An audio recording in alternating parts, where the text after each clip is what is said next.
Every month, this door swings open some 300 times. Each who walks into the house brings his or her own story. A state trooper pulled up in our driveway. She went to sleep Sunday night, and she never woke. Out in the ocean, I just knew I had to get him back to shore. But all share a common bond. And then they came inside and told us that my dad had died.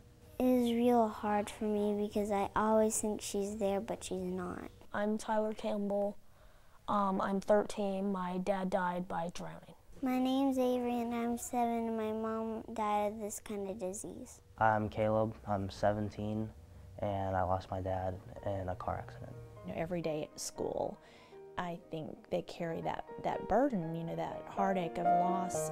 For the last decade, Lost and Found has helped hundreds of grieving families who have lost loved ones find each other, and so much more. My name's Chantel. I'm 16. My brother and grandma died in a car accident. Chantel Robertson crossed the threshold of Connor House when she was in junior high. My mom didn't want to tell me that it had happened because she wanted me to have those last couple of hours being normal. When she first came here, she was in junior high. She was a very sad girl, which is not unusual. Didn't talk much in group. Shared very little about her experience. And once people started talking and I started to realize that they were just like me and that it was okay to say what I was feeling. In a space that looks like your family room, Chantel found an extended family, one that understood. At home I have to be the strong one. I have to be strong for my mom and for my brother. But when I come here I don't have to be. She's able to rely on friends who have walked the same road, people like Anna Abrams Radford, who lost her mom to cancer. Well, I was really, really nervous the first time I came. Tyler Campbell's dad drowned while his family was vacationing in Mexico. I felt like I could talk to anybody here because they've all felt the same. And Caleb Smith lost his dad in 2009. I found a way to find my new normal without my dad being here. Part of that new normal comes with creating new traditions. Over the years, each has placed an angel on the Connor House tree with a message to that loved one. And this one's mine.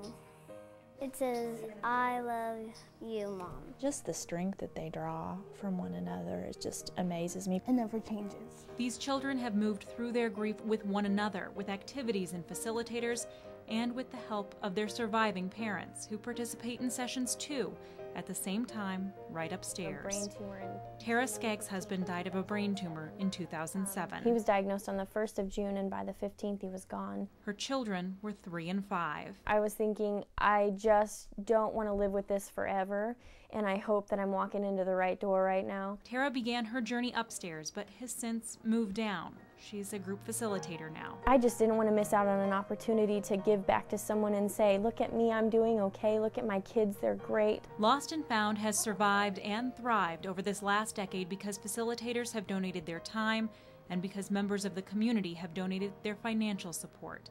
The organization runs entirely on the goodwill of its supporters, never asking their families for a dime. We don't want our families to have to be aware of any hardships for us in trying to operate, so we need steady donations. That rings true now more than ever. We are bursting at the seams and are quickly having to look at how are we going to accommodate the growth that we see. For a decade, every family who has arrived at this door has been welcomed inside immediately.